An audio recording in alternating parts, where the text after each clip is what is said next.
Good morning all of you, how are you, कैसे हो आप सभी। आज हम चोल एडमिनिस्ट्रेशन के बारे में पढ़ेंगे। तो चोल एडमिनिस्ट्रेशन क्या, यानी कि चोल प्रशासन। एडमिनिस्ट्रेशन का मतलब होता है प्रशासन। तो स्टार्ट करते हैं। Chola administration was based on the gram panchayat system.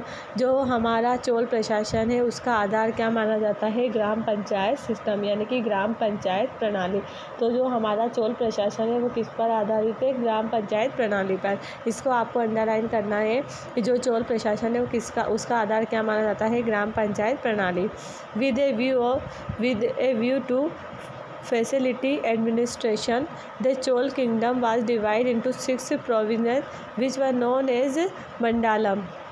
With a view यानी कि प्रशासन की सुविधा के लिए। With a view facility administration मतलब कि प्रशासन की सुविधा के लिए चोल साम्राज्य को 6 प्रांतों में विभाजित किया गया था, जिन्हें किस नाम से जाना जाता है, mandalam. Kottam was the subunit of mandalam. Nadu, kurram and gram was the subunit of kottam. The smallest unit of administration was the gram सभा।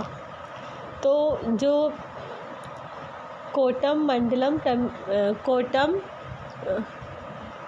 कोटम was the subunit of mandalam. Mandalam की जो सब यूनिट है उसको जो है कोटम के नाम से जाना जाते हैं।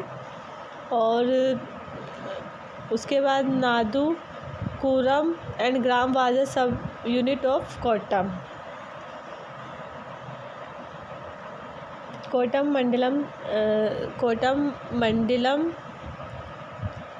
नाडू और कुरिम का उपकेंद्र था और ग्राम कोटम का उपकेंद्र था।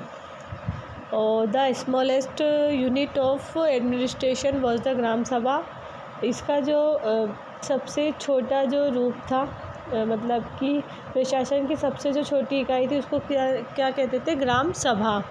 इन rock edict the assembly of nadu has been called nattar and the unit of the town has been called as नगरतार।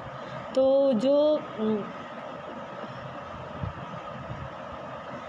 Rock addicts में तमिलनाडु की विधानसभा को नाटार कहा गया है और शहर की इकाइयों को नागतार कहा गया है। इसको आपको अंडरलाइन करना है कि जो रॉक एडिक्ट्स में तमिलनाडु की विधानसभा को क्या कहते हैं, नाटार, और जो शहर की इकाइयाँ उनको नागतार के नाम से जानते हैं।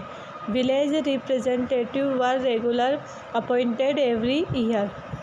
विलेज मतलब ग्राम प्रतिनिधि जो है वो हर साल नियमित रूप से नियुक्त किए जाते हैं। विलेज रिप्रेजेंटेटिव मतलब कि ग्राम प्रतिनिधि। Every mandalam was fully independent but there was no central legislator present to control the power of the king. प्रत्येक जो मंडलम पूरी तरह से स्वतंत्र था, लेकिन राजा की शक्ति को नियंत्रित करने के लिए कोई केंद्रीय विरासत मौजूद नहीं थी। About 1/6 part of land produce was obtained by the king in the form of लगान। भूमि उत्पादन का लगभग 1/6 भाग राजा द्वारा लगान यानी कि भू राजस्व के रूप में प्राप्त किया जाता था। दिस लगान could be paid in the form of grain और गोल्ड कॉइन। इस लगान को जो है इसका भुगतान जो था अनाज या सोने के सिक्कों के रूप में किया जाता था।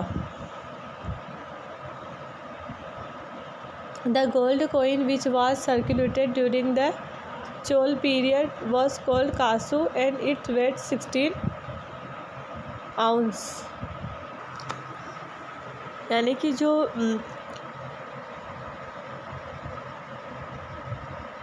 चोल काल के दौरान जिस सोने के सिक्के का प्रसार किया गया था उसे किस नाम से जाने थे, कासू। इसको आपको अंडरलाइन करना है कि उस समय जो सिक्के प्रचलित थे उनको क्या कहते थे, कासू।